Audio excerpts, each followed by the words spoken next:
గతంలో ఆక్రమణలు ఉంటే ఆక్రమణలు తొలగించి కాంక్రీట్ బిల్డింగ్లే ఆక్రమించుకున్న వారు పెద్దగా పేదలు కాదు, ధనవంతులు. గుణవంతులు కాకపోవచ్చు కానీ ధనవంతులు. ఇక్కడ ఆక్రమించుకుంటే ఆక్రమణలు చేస్తే బీదలు కడుపు కలెక్టర్ ఆఫీస్ కడతారా అని చెప్పి చాలా ఆవేశంగా చాలామంది మాట్లాడారు. ప్రభుత్వ భూమిని స్వాధీనం చేసుకుని స్వాధీనమైన భూమిని రెవెన్యూకి ఇప్పుడున్న చట్టాలకు అనుగుణంగా రెవెన్యూ వారికి ఇచ్చి 33% వరకే ఉన్న భూమిలో బిల్డింగ్ వస్తుంది. మిగిలినంతా గ్రీన్ బెల్ట్కి పార్కింగ్కే ఉపయోగపడుతుంది.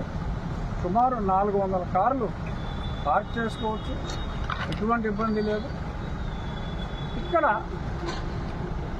భీమవరం టౌన్లో ఇంత స్థలం లేనందువల్ల ఇక్కడ ఇవ్వటం ప్రపోజ్ చేయటం జరిగింది. ఆ ప్రపోజల్ ముఖ్యమంత్రి గారు, పవన్ కళ్యాణ్ గారు ఆ ప్లాన్లు అన్నీ కూడా చూసిన తర్వాత వారి నిర్ణయం ఎలా ఉంటే అలాగే. ఇక్కడ నా నిర్ణయం, నేను ఒక ప్రపోజల్తో వచ్చాను.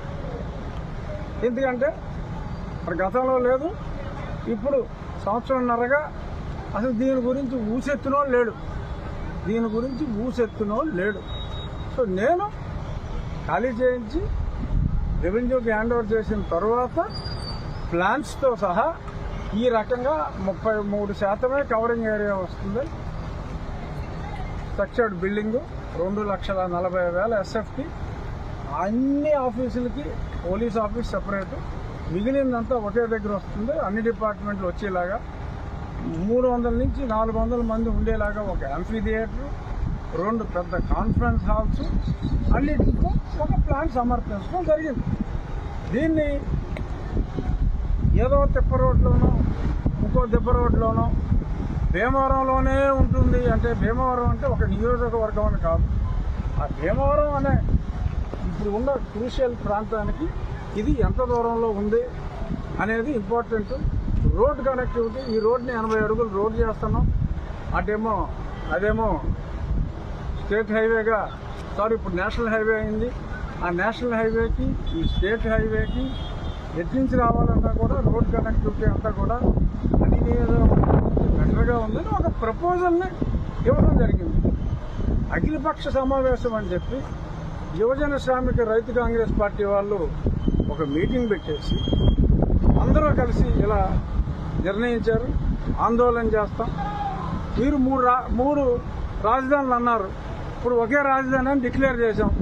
చేసుకోండి ఆందోళన, నాకు మళ్ళీ 3 కావాలని ఆందోళన చేసుకోండి. అబద్ధాలు చెప్పి అక్కడ ఋషికొండ కొట్టేసి ఓ ప్యాలెస్ కట్టారు, అక్కడే ఉండాలి. ఆ ఋషికొండ ప్యాలెస్లోనే, వైజాగ్లోనే రాజధాని ఉండాలి, ముఖ్యమంత్రి అందులోనే ఉండాలి అని చెప్పి చేసుకోండి ఆందోళన. మీ ఆఫీస్ ఏమో ఊళ్ళో కట్టుకుంటారా? అక్కడెక్కడ గవర్నమెంట్ స్థలం ఏమీ ఇవ్వడానికి చోటు లేదని చోటుంటే గవర్నమెంట్ స్థలాలు అన్నీ, ప్రైమ్ ప్రాపర్టీస్ అన్నీ వైఎస్ఆర్ వాళ్ళు తీసుకున్నారు. అలా తీసుకోవాలన్నా సరే అక్కడ చోటు లేక మళ్ళీ ఊళ్ళోనే జిల్లా హెడ్ క్వార్టర్స్ పెట్టారు. ఊర్లో ఏ పెళ్లి జరిగినా అన్ని కళ్యాణ మండపాలు ఉండి నియోజకవర్గంలోనే ఉన్నాయి. పెళ్లి కార్డులు అందరూ భీమవరం అనే రాసుకుంటారు. ఈ సంకుచిత స్వభావం జస్ట్ నేను మొన్న చెప్పా, బెడముక్కు పోతే తగ్గుతుందని. సరైనడు చేస్తే కరెక్ట్గా తగిలేస్తుంది. మళ్ళీ ఇంకోసారి ఫోకస్ చేసుకోండి. అది భీమవరం. దీనికి కూడా ఈ సర్వే నెంబర్లో 2, 3 ఉన్నాయి. ఈ సర్వే నెంబర్లో కలపడానికి, మున్సిపాలిటీలో కలపడానికి ఎటువంటి అభ్యంతరం లేదు అని కూడా చెప్పడం జరిగింది. ఇక్కడికి గొలవంతిప్ప దగ్గర, ఇంకోటేంటి లోసరి దగ్గర, అలాగా దురుసుమరి దగ్గర నియోజకవర్గం అన్నది కాదు. నియోజకవర్గం అని చెప్పి వీరవాసనంలో పెడదామని కూడా అనొచ్చు. నేను చెప్పింది ఇప్పుడు ఈ క్లారిఫికేషన్ ఎందుకంటే చాలామంది ఎక్కడికో తరలిస్తున్నారు అనేది కాదు.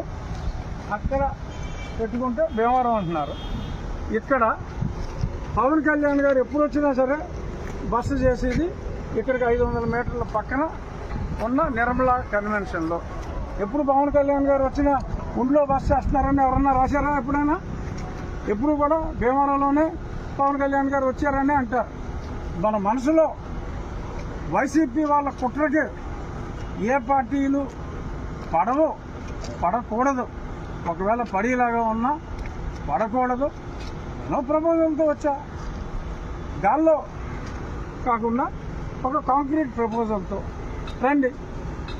వైసీపీ వాళ్ళు ఏమంటున్నారు, అక్కడ మేము ఇచ్చేసాం, నిధులు ఇచ్చేసామంటున్నారు. ఎక్కడున్నాయి నిధులు? ఏమి ఇచ్చారు? ఇచ్చినప్పుడు మీరు ఏం చేశారు? ఏమీ చేయాల.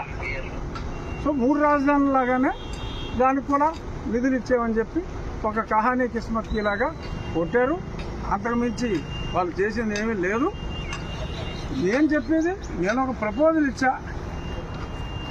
ఓకే, ముఖ్యమంత్రి గారు పవన్ కళ్యాణ్ గారు, కూటమి పెద్దలు, భారతీయ జనతా పార్టీ తరఫున మాధవబాబు వచ్చి ఎవరైనా వచ్చి వాళ్ళు ఒక డెసిషన్ తీసుకుంటే ఎవరు